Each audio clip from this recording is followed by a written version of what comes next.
श्रीमद्भागवत महापुराण माहात्म्यम। तृतीय अध्याय। भक्ति का दुख दूर करने के लिए नारद जी का उद्योग।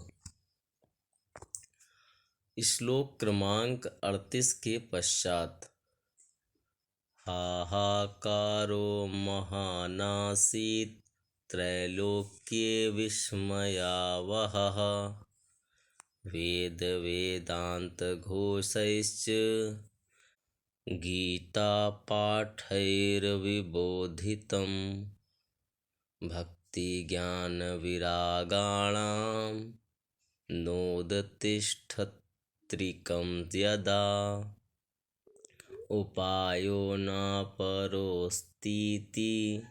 कर्णे कर्णे जपञ्जनाः योगिना नारदेनापि स्वयं न ज्ञायते तु यत् तत्कथं शक्यते वक्तुमितरैरिह मानुषैः एवं ऋषिगणैः पृष्टे निर्णयोक्तं दुरासदम् ततश्चिन्तातुरहसोऽथ बदरीवनमागतः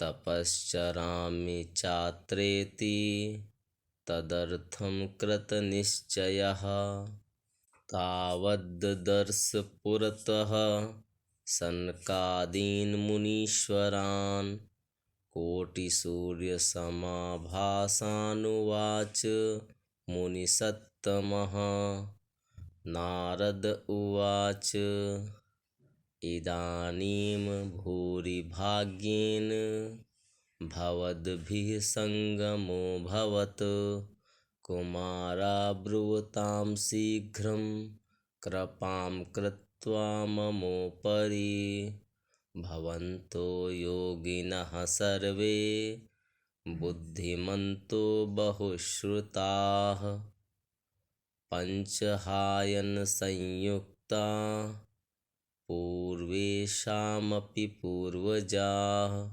सदा वैकुण्ठनिलया हरिकीर्तनतत्पराः लीलामृतरसोन्मत्ताः कथामात्रैकजीविनः हरिः शरणमेवं हि नित्यं येषां मुखे वचः अतः कालसमादिष्टा जरायुष्मान् बाधते येषां भ्रूभङ्गमात्रेण द्वारपालौ हरेः पुरा भूमौ निपतितौ सद्यो यत्कृपातः पुरं गतौ अहो भाग्यस्य योगेन दर्शनं भवतामिह अनुग्रहस्तु कर्तव्यो मयि दीने दयापरैः। तब नारद जी बहुत चिंतातुर हुए और बदरी वन में आए। ज्ञान वैराग्य को जगाने के लिए वहाँ उन्होंने यह निश्चय किया कि मैं तप करूँगा। इसी समय उन्हें अपने सामने करोड़ों सूर्यों के समान तेजस्वी सनकादि मुनीश्वर दिखाई दिए। उन्हें देखकर वे मुनिश्रेष्ठ कहने लगे। नारद जी ने कहा, महात्माओं, इस समय बड़े भाग्य से मेरा आप लोगों के साथ समागम हुआ है। आप मुझ पर कृपा करके शीघ्र ही वह साधन बताइए। आप सभी लोग बड़े योगी, बुद्धिमान और विद्वान हैं। आप देखने में 5-5 वर्ष के बालक से जान पड़ते हैं, किंतु हैं पूर्वजों के भी पूर्वज। आप लोग सदा वैकुंठ धाम में निवास करते हैं, निरंतर हरि कीर्तन में तत्पर रहते हैं, भगवान लीलामृत का रसास्वादन कर सदा उसी में उन्मत्त रहते हैं। और एकमात्र भगवत कथा ही आपके जीवन का आधार है। हरि शरणम, भगवान ही हमारे रक्षक हैं। यह वाक्य मंत्र सदा आपके मुख में रहता है।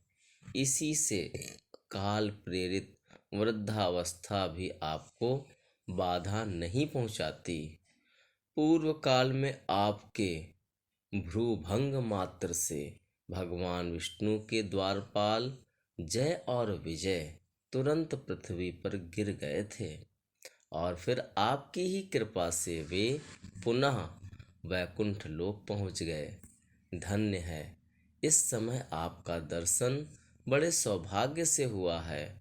मैं बहुत दीन हूँ और आप लोग स्वभाव से ही दयालु हैं, इसलिए मुझ पर आपको अवश्य कृपा करनी चाहिए।